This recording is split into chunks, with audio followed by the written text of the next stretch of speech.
ETV YouTube channels లో మీ వ్యాపార ప్రకటనల కోసం ఈ నంబర్కి కాల్ చేయండి.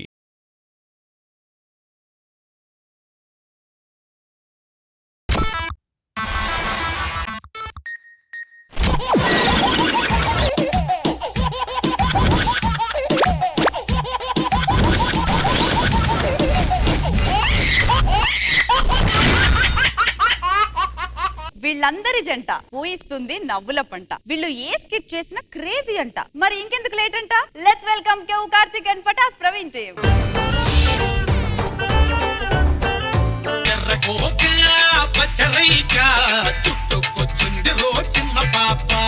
నమస్కారం ఇంద్రజ గారు, మీ ముగ్గురం చాలా పద్ధతి గల ఆడవాళ్ళం. ఇప్పటి వరకు ఒక్క మగ పురుషుని కూడా కన్నైతే చూడలేదు తెలుసా? కృష్ణ భగవాన్ గారు, అబ్బా పురుష్, అబ్బా పురుష్, అబ్బా పురుష్. అమ్మా ఏమైంది?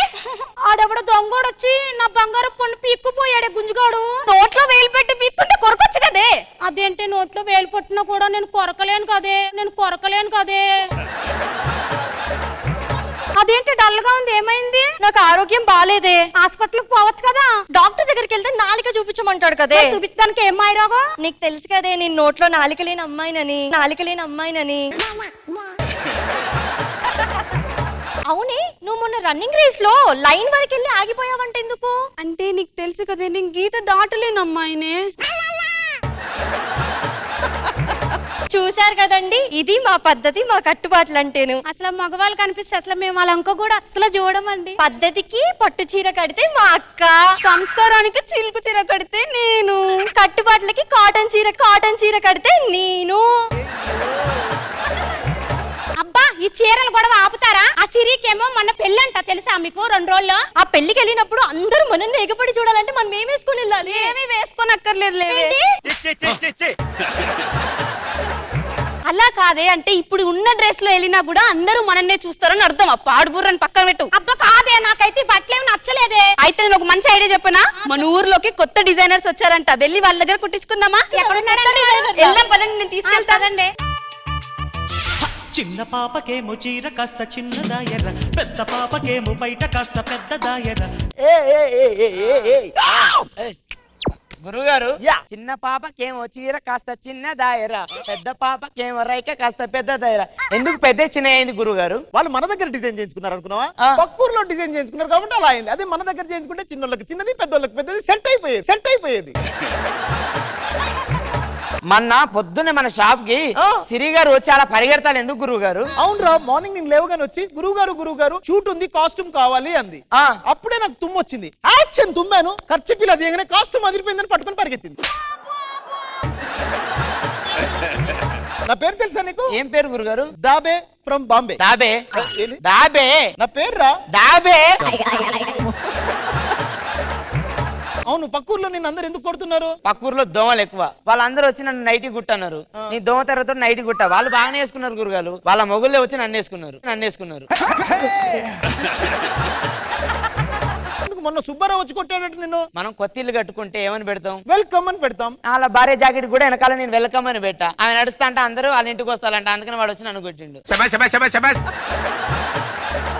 బాంబే నుంచి ఈ పల్లెటూరుకి ఎందుకు వచ్చి గురువు గారు? అంటే ఈ సిటీ అమ్మాయిలు మనకు అసలు పడర్రా. పల్లెటూరులో 16 అనాల తెలుగు అమ్మాయిలు ఉంటారు, వాళ్ళకు మంచిగా డిజైన్ చేసి కొత్త కల్చర్ నేర్పిద్దాం. ఈ ఊర్లో మంచి వాళ్ళు ఉంటారు గురుగారు. రమ్మని ఒకసారి. కోసి కుట్టేది నువ్వేనా? కోసి పుట్టేది, కోసి కారం పెట్టేది కాదు, డిజైనర్స్ అంటారు. నేను డిజైన్ చేసి చూపియాలి వీళ్ళకి. నేను గురుగారు నేను చూపిస్తా, ఆగండి. This is my designing. Siri road మీద వెళ్తుంటే అందరూ దాహం అంటున్నారని వచ్చి కంప్లైంట్ చేసింది. వాటర్ బాటిల్ పెట్టుకో, అడిగినోటి కల్లా ఇచ్చే. అంతే, మామూలు డిజైన్ కాదు ఇది. ఇక ఇటు చూడండి. ఇంకా అదేంటి సంచులన్నీ పోగొట్టు కుట్టేశారటి? ఇదంతా చెత్తేనా? మొత్తం చెత్త, పైనుంచి కింద చూడు. ఫేస్ కూడా చెత్తలే గురుగారు. ఓకే, 5 మార్క్స్ చెప్పేద్దాం. వద్దులేండి గురుగారు. ఆమె 5 మార్క్ ఫోటో పెట్టండి, 5 మార్క్ వాళ్ళ అక్కది పెట్టారు మేడం, ఏమనుకోవద్దు. సరే గురుగారు, వాళ్ళకి ఏవో చూపియండి మీరు. ఇగో ఒక చెయ్యి లేని జాకెట్ కుట్టాం. చెయ్యలేదా? ఒక చెయ్యి లేకుండా ఎందుకు కుట్టారండి? ఆడవాళ్ళు ఒంటి చేతితో సంసారాన్ని నడిపిస్తారు కదా, అందుకే ఒక చేతితో కుట్టాం. ఎవరికైనా చూపించండి రా. కానీ నాకు ఒకటి కుట్టిస్తారా? నాకు తెలుగు డ్రెస్ కావాలి. ఏంది పంజాబీ డ్రెస్ కదా కావాల్సింది? ఆ పంజాబ్ భాష ఎవరికి అర్థమవుతుందండి? అందుకే తెలుగు డ్రెస్ కావాలి నాకు. నేను మొన్న బెంగాలీలో కూడా కుట్టాను తెలుసా? ఏమన్నారు గురువు వాళ్ళు గారు? బెంగాలీలోనే బెంగాలీ అన్నారు. మేము అసలే లక్షణమైన ఆడపిల్లలమండి. లక్షణమైన డ్రెస్ కుట్టండి మాకు. అయితే డ్రెస్ కో 1,00,000 రూపాయలు ఇవ్వండి. డబ్బులు ఎంతైనా పర్వాలేదు కానీ నాకు మోడల్ డ్రెస్సే కావాలి. పోనీలేండి ఆంటీ, మోడల్ డ్రెస్సే కుట్టిస్తాను. నేను కూడా 1,00,000 రూపాయలు ఇస్తున్నాను, లక్షణమైన డ్రెస్ కుట్టించు నాకు. నువ్వు కూడా ఇవ్వండి 1,00,000 రూపాయలు. ఓకే ఠీకే. అరే పనికి మాలోడా, అసలు నీకేమైనా బుద్ధి ఉందా? ఏమైందయ్యా? ఎవరు సార్ వాడు అలా అంటే నేను మొన్న షర్ట్ కుట్టమన్నాడు, కుట్టించాను. ఆ మాత్రం అరుస్తాడా? ఏమైంది? ఏమైందయ్యా? ఎందుకు అడతాను? వాడు షర్ట్ కుట్టమంటే ఏం కుట్టారు తెలుసా? ఏం కుట్టిండు? చూడు.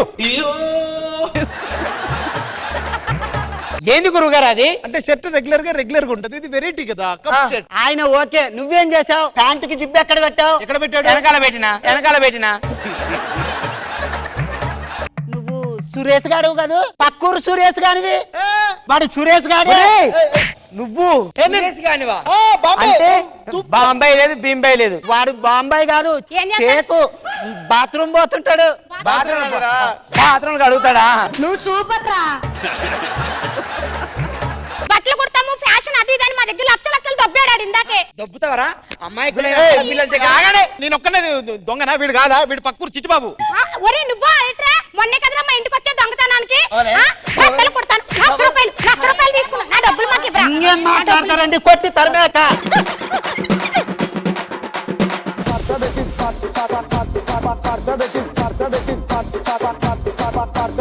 ఇంద్రజ మ్యామ్ ఎలా అనిపించింది? బాగుంది కార్తిక్ గారు. వర్షిని అండ్ హైదరాబాద్ శ్రీదేవి ఇద్దరిది డైలాగ్ డెలివరీ చాలా చాలా బాగా అనిపించింది. మీది ఇది వెరైటీగా ఏదో వచ్చారు మీరు, కాస్ట్యూమ్స్ అవి కూడా బాగా అనిపించింది. ప్రవీణ్ గుడ్, బాగుంది, కాన్సెప్ట్ కూడా బాగుంది కార్తిక్ గారు, నైస్.